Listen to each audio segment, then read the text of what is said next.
ನಮಸ್ಕಾರ ಎಲ್ಲರಿಗೂ. ಪಿಎಂ ಕಿಸಾನ್ ಯೋಜನೆ ಕಡೆಯಿಂದ ಇನ್ನು ಮುಂದೆ ರೈತರು ಹಣವನ್ನ ಪಡೆಯಬೇಕಾಗಿತ್ತು ಅಂತಂದ್ರೆ ರೈತರ ಕೆವೈಸಿ ಕಡ್ಡಾಯವಾಗಿದೆ ಅಂತ ಸರ್ಕಾರದ ಕಡೆಯಿಂದನೇ ಆದೇಶ ತಿಳಿಸಿರುವಂತದ್ದು. ಹಾಗಾಗಿ ರೈತರು ಪಿಎಂ ಕಿಸಾನ್ ಯೋಜನೆಗೆ ತಮ್ಮ ಒಂದು ಕೆವೈಸಿನ ಕೂಡ ಮಾಡಿಸಲೇಬೇಕಾಗಿರುತ್ತೆ. ರೈತರು ಯಾವುದೇ ಒಂದು ಕೇಂದ್ರಗಳಿಗೆ ಭೇಟಿ ನೀಡದನೆ ಅಥವಾ ಕಚೇರಿಗಳಿಗೆ ಹೋಗದನೆ ಸ್ವತಃ ತಮ್ಮ ಒಂದು ಮೊಬೈಲ್ನ ಮೂಲಕನೇ ಪಿಎಂ ಕಿಸಾನ್ ಯೋಜನೆಗೆ ಈ ಕೆವೈಸಿ ಮಾಡುವಂತಹ ವಿಧಾನವನ್ನ ಇವತ್ತಿನ ವಿಡಿಯೋದಲ್ಲಿ ನಿಮಗೆ ತಿಳಿಸ್ತಾ ಇದ್ದೀನಿ.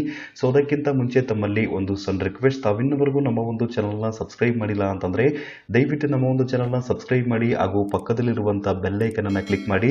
ಜಿಎಸ್ಪಿ ಕ್ಲರ್ಕ್ ಚಾನಲ್ ಅನ್ನು ಸಬ್ಸ್ಕ್ರೈಬ್ ಮಾಡೋದ್ರಿಂದ ಸಾರ್ವಜನಿಕರಿಗೆ ಉಪಯುಕ್ತ ಆಗುವಂತಹ ಮಾಹಿತಿಗಳು ಹಾಗೂ ಕೇಂದ್ರ ಸರ್ಕಾರದ ಕಡೆಯಿಂದ ಮತ್ತು ರಾಜ್ಯ ಸರ್ಕಾರದ ಕಡೆಯಿಂದ ಸಿಗುವಂತಹ ಯೋಜನೆಗಳ ಮಾಹಿತಿಗಳನ್ನ ಕೂಡ ನಮ್ಮ ಒಂದು ಚಾನಲ್ ಇಂದ ನೀವು ಪಡೆಯಬಹುದಾಗಿರುತ್ತೆ. ಸೊ ಅದರಿಂದಾಗಿ ದಯವಿಟ್ಟು ನಮ್ಮ ಒಂದು ಚಾನಲ್ನ ಸಬ್ಸ್ಕ್ರೈಬ್ ಮಾಡ್ಕೊಳ್ಳೋದು ಮಾತ್ರ ಮರಿಬೇಡಿ. ಪಿಎಂ ಕಿಸಾನ್ ಯೋಜನೆ ಕಡೆಯಿಂದ ಇನ್ನು ಮುಂದೆ ರೈತರು ಹಣವನ್ನ ಪಡೆಯಬೇಕಾಗಿತ್ತು ಅಂತಂದ್ರೆ ಕಡ್ಡಾಯವಾಗಿ ಕೆವೈಸಿ ಮಾಡಿಸಲೇಬೇಕು ಅಂತ ಕೇಂದ್ರ ಸರ್ಕಾರದ ಕಡೆಯಿಂದನೇ ಆದೇಶ ತಿಳಿಸಿರುವಂತದ್ದು.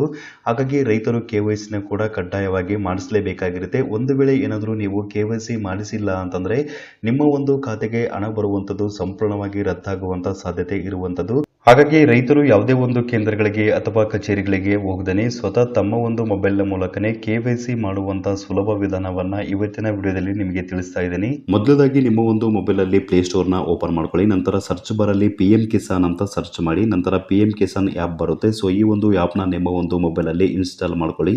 ಸೊ ಇನ್ಸ್ಟಾಲ್ ಆದ ನಂತರ ಇದೇ ರೀತಿಯಾಗಿ ಮತ್ತೊಂದು ಆಪ್ ನ ಕೂಡ ಇನ್ಸ್ಟಾಲ್ ಮಾಡಬೇಕಾಗಿರುತ್ತೆ. ಆಧಾರ್ ಫೇಸ್ ಐಡಿ ಅಂತ ಇರುತ್ತೆ. ಸೊ ಆಧಾರ್ ಫೇಸ್ ಐಡಿನ ನಿಮ್ಮ ಒಂದು ಮೊಬೈಲ್ ಅಲ್ಲಿ ಇನ್ಸ್ಟಾಲ್ ಮಾಡ್ಕೊಳ್ಳಿ.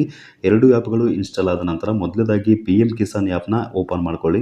ಪಿಎಂ ಕಿಸಾನ್ ಅಪ್ಲಿಕೇಶನ್ ಓಪನ್ ಆದ ನಂತರ ಇಲ್ಲಿ ನೆಕ್ಸ್ಟ್ ಅಂತ ಇರುತ್ತೆ. ಈ ಒಂದು ನೆಕ್ಸ್ಟ್ ಮೇಲೆ ಕ್ಲಿಕ್ ಮಾಡಿ. ನಂತರ ಇಲ್ಲಿ ಲ್ಯಾಂಗ್ವೇಜ್ ಅಂತ ಬರುತ್ತೆ. ಇಲ್ಲಿ ಇಂಗ್ಲಿಷ್ ನ ಆಯ್ಕೆ ಮಾಡ್ಕೊಳ್ಳಿ. ನಂತರ ಇಲ್ಲಿ ಸಬ್ಮಿಟ್ ಅಂತ ಇರುತ್ತೆ, ಸಬ್ಮಿಟ್ ಮಾಡಿ. ನಂತರ ಲಾಗಿನ್ ಅಂತ ಬಂದಿರುತ್ತೆ, ಲಾಗಿನ್ ಮೇಲೆ ಕ್ಲಿಕ್ ಮಾಡಿ. ನಂತರ ಮತ್ತೊಂದು ಪೇಜ್ ಕೂಡ ಓಪನ್ ಆಗುತ್ತೆ. ಲಾಗಿನ್ ಟೈಪ್ ಅಂತ ಬಂದಿರುತ್ತೆ. ಇಲ್ಲಿ ಬೆನಿಫಿಷರಿ ಅಂತ ಇರುತ್ತೆ, ಆಯ್ಕೆ ಮಾಡ್ಕೊಳ್ಳಿ, ಅಂದ್ರೆ ಫಲಾನುಭವಿ ಅಂತ. ಇಲ್ಲಿ ರಿಜಿಸ್ಟರ್ ಐಡಿ ಅಂತ ಬಂದಿರುತ್ತೆ, ಆಧಾರ್ ನಂಬರ್ ಅಂತ ಇರುತ್ತೆ. ನಿಮಗೆ ರಿಜಿಸ್ಟರ್ ನಂಬರ್ ಗೊತ್ತಿತ್ತು ಅಂತಂದ್ರೆ ಲಾಗಿನ್ ಮಾಡಬಹುದು. ಒಂದು ವೇಳೆ ಗೊತ್ತಿರಲಿಲ್ಲ ಅಂತಂದ್ರೆ ಇಲ್ಲಿ ಆಧಾರ್ ನಂಬರ್ ಅಂತ ಇರುತ್ತೆ, ಆಧಾರ್ ನಂಬರ್ನ ಆಯ್ಕೆ ಮಾಡ್ಕೊಳ್ಳಿ. ನಂತರ ನಿಮ್ಮ ಒಂದು ಆಧಾರ್ ಕಾರ್ಡ್ ನಂಬರ್ನ ಸರಿಯಾಗಿ ಎಂಟರ್ ಮಾಡಿ. ಆಧಾರ್ ಕಾರ್ಡ್ ನಂಬರ್ನ ಎಂಟರ್ ಮಾಡಿದ ನಂತರ ಕೆಳಗಡೆ ಫೇಸಿಯಲ್ ಇ ಕೆವೈಸಿ ಲಾಗಿನ್ ಅಂತ ಬಂದಿರುತ್ತೆ. ಫೇಸಿಯಲ್ ಇ ಕೆವೈಸಿ ಲಾಗಿನ್ ಮೇಲೆ ಕ್ಲಿಕ್ ಮಾಡಿ. ನಂತರ ಈ ರೀತಿಯಾಗಿ ಐ ಅಗ್ರಿ ಬಟನ್ ಮೇಲೆ ಚೆಕ್ ಮಾರ್ಕ್ನ ಮಾಡಿ. ನಂತರ ಸ್ಕ್ಯಾನ್ ಫೇಸ್ ಅಂತ ಬಂದಿರುತ್ತೆ. ಸೊ ಈ ಒಂದು ಆಪ್ಷನ್ ಮೇಲೆ ಕ್ಲಿಕ್ ಮಾಡಿ. ನಂತರ ನಿಮ್ಮ ಒಂದು ಮೊಬೈಲಲ್ಲಿ ಫ್ರಂಟ್ ಕ್ಯಾಮ್ರಾ ಓಪನ್ ಆಗುತ್ತೆ. ಫ್ರಂಟ್ ಕ್ಯಾಮ್ರಾದ ಎದುರುಗಡೆ ಬೆಳಕಿನಲ್ಲಿ ನಿಂತುಕೊಂಡು ನಿಮ್ಮ ಒಂದು ಮುಖವನ್ನು ಫ್ರಂಟ್ ಕ್ಯಾಮ್ರಾಕ್ಕೆ ತೋರಿಸಬೇಕಾಗಿರುತ್ತೆ. ಜೊತೆಗೆ ನಿಮ್ಮ ಒಂದು ಕಣ್ಣುಗಳನ್ನ ಕೂಡ ಬ್ಲಿಂಕ್ ಮಾಡಬೇಕಾಗಿರುತ್ತೆ. ಬ್ಲಿಂಕ್ ಮಾಡಿದಾಗ ಗ್ರೀನ್ ಕಲರಲ್ಲಿ ಒಂದು ಸರ್ಕಲ್ ಬರುತ್ತೆ. ಗ್ರೀನ್ ಕಲರಲ್ಲಿ ಸರ್ಕಲ್ ಬಂತು ಅಂತಂದರೆ ನಿಮ್ಮ ಒಂದು ಇ ಕೆವೈಸಿ ಕೂಡ ಕಂಪ್ಲೀಟ್ ಆಗುವಂಥದ್ದು. ನಿಮ್ಮ ಕೆವೈಸಿ ಕಂಪ್ಲೀಟ್ ಆದ ನಂತರ ನೀವು ಎಂ ಪಿನ್ನ ಸೆಟ್ ಮಾಡಬೇಕಾಗಿರುತ್ತೆ. ಎಂಟರ್ ಎಂ ಪಿನ್ ಅಂತ ಬಂದಿರುತ್ತೆ. 6 ಅಂಕೆಯ ಎಂ ಪಿನ್ ನಂಬರ್ನ ಎಂಟರ್ ಮಾಡಿ, ಅಂದರೆ ಒಂದು ಪಾಸ್ವರ್ಡ್ನ ಕ್ರಿಯೇಟ್ ಮಾಡಿ. ನಂತರ ಅದೇ ಒಂದು ಎಂ ಪಿನ್ನ ಕೆಳಗಡೆ ಎಂಟರ್ ಮಾಡಿ, ಅಂದರೆ ಕನ್ಫರ್ಮ್ ಮಾಡಬೇಕಾಗಿರುತ್ತೆ. 2 ಎಂ ಪಿನ್ಗಳು ಸರಿಯಾಗಿ ಇದ್ದ ನಂತರ ಕೆಳಗಡೆ ಸಬ್ಮಿಟ್ ಅಂತಿರುತ್ತೆ, ಸಬ್ಮಿಟ್ ಬಟನ್ ಮೇಲೆ ಕ್ಲಿಕ್ ಮಾಡಿ. ನಂತರ ಈ ರೀತಿಯಾಗಿ dash board update mobile number logout ಅಂತ ಬಂದಿರುತ್ತೆ. ಮೊದಲದಾಗಿರುವಂಥ ಡ್ಯಾಶ್ ಬೋರ್ಡ್ ಮೇಲೆ ಕ್ಲಿಕ್ ಮಾಡ್ಕೊಳ್ಳಿ. ನಂತರ ನಿಮ್ಮ ಪಿಎಂ ಕಿಸಾನ್ ಸಮ್ಮಾನ್ ನಿಧಿ ಯೋಜನೆಗೆ ಸಂಬಂಧಪಟ್ಟ ವಿವರಗಳು ಕೂಡ ಇಲ್ಲಿ ಸಂಪೂರ್ಣವಾಗಿ ಬಂದಿರುತ್ತೆ.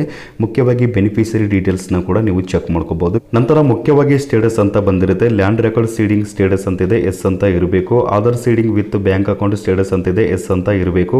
ಮುಖ್ಯವಾಗಿ ಇ ಕೆವೈಸಿ ಸ್ಟೇಟಸ್ ಅಂತ ಇದೆ, ಎಸ್ ಅಂತ ಇರಬೇಕು. ಇ ಕೆವೈಸಿ ಸ್ಟೇಟಸ್ ಎಸ್ ಅಂತ ಇತ್ತು ಅಂತಂದ್ರೆ ಪಿಎಂ ಕಿಸಾನ್ ಯೋಜನೆಯಲ್ಲಿ ನಿಮ್ಮ ಒಂದು ಇ ಕೆವೈಸಿ ಆಗಿರುತ್ತೆ. ನೀವು ಮತ್ತೆ ಇ ಕೆವೈಸಿ ಮಾಡುವಂತ ಅವಶ್ಯಕತೆ ಇರಲ್ಲ. ನಿಮ್ಮ ಕುಟುಂಬದಲ್ಲಿ ಇರುವಂತಹ ಸದಸ್ಯರ ಇ ಕೆವೈಸಿ ನೀವು ಮಾಡಬೇಕಾಗಿತ್ತು ಅಂತಂದ್ರೆ ಕೆಳಗಡೆ E KYC for other beneficiaries ಅಂತ ಇದೆ. ಸೊ ಈ ಒಂದು ಆಯ್ಕೆ ಮೇಲೆ ಕ್ಲಿಕ್ ಮಾಡಿಕೊಂಡು ಅವರ ಒಂದು ಆಧಾರ್ ಕಾರ್ಡ್ ನಂಬರ್ನ ಎಂಟರ್ ಮಾಡಿ. ನಂತರ ಆಧಾರ್ ಕಾರ್ಡ್ಗೆ ಲಿಂಕ್ ಇರುವಂತ ಮೊಬೈಲ್ ನಂಬರ್ಗೆ ಒಂದು OTP ಬರುತ್ತೆ. ಸೊ ಆ ಒಂದು OTP ಎಂಟರ್ ಮಾಡಿ. ನಂತರ ನೀವು ಫೇಸಿಯಲ್ ಇ ಕೆವೈಸಿನ ಕೂಡ ಮಾಡಬಹುದು. ಸೊ ಈ ರೀತಿಯಾಗಿ ಮಾಡಿದರೆ ನಿಮ್ಮ ಕುಟುಂಬದಲ್ಲಿ ಇರುವಂತಹ ಸದಸ್ಯರ ಇ ಕೆವೈಸಿನ ಕೂಡ ಮಾಡಬಹುದಾಗಿರುತ್ತೆ. ಸೊ ಈ ರೀತಿಯಾಗಿ ತಮ್ಮ ಒಂದು ಮೊಬೈಲ್ನ ಮೂಲಕನೇ ಇ ಕೆವೈಸಿ ಮಾಡುವಂತ ವಿಧಾನವಾಗಿತ್ತು. ಈ ಒಂದು ಮಾಹಿತಿ ನಮ್ಮ ರೈತ ಬಾಂಧವರಿಗೆ ತಿಳಿದಿರಲಿ ಅಂತ ನಾನು ಇವತ್ತಿನ ವಿಡಿಯೋದ ಮೂಲಕ ನಿಮಗೆ ಮಾಹಿತಿಯನ್ನು ತಿಳಿಸಿಕೊಟ್ಟಿದ್ದೇನೆ. ಸೊ ಈ ಒಂದು ಮಾಹಿತಿ ನಿಮಗೆ ಇಷ್ಟವಾಗಿತ್ತು ಅಂತಂದ್ರೆ ಮಾಹಿತಿ ಅಥವಾ ವಿಡಿಯೋಕ್ಕೊಂದು ತಪ್ಪದೆ ಲೈಕ್ ಮಾಡಿ ಹಾಗೂ ಎಲ್ರಿಗೂ ಈ ಒಂದು ವಿಡಿಯೋನ ಶೇರ್ ಮಾಡಿ. ಸಬ್ಸ್ಕ್ರೈಬ್ ಮಾಡೋದು ಮಾತ್ರ ಮರಿಬೇಡಿ. ವಿಡಿಯೋ ನೋಡಿದ್ದಕ್ಕಾಗಿ ನಿಮಗೆ ತುಂಬಾ ಧನ್ಯವಾದಗಳು.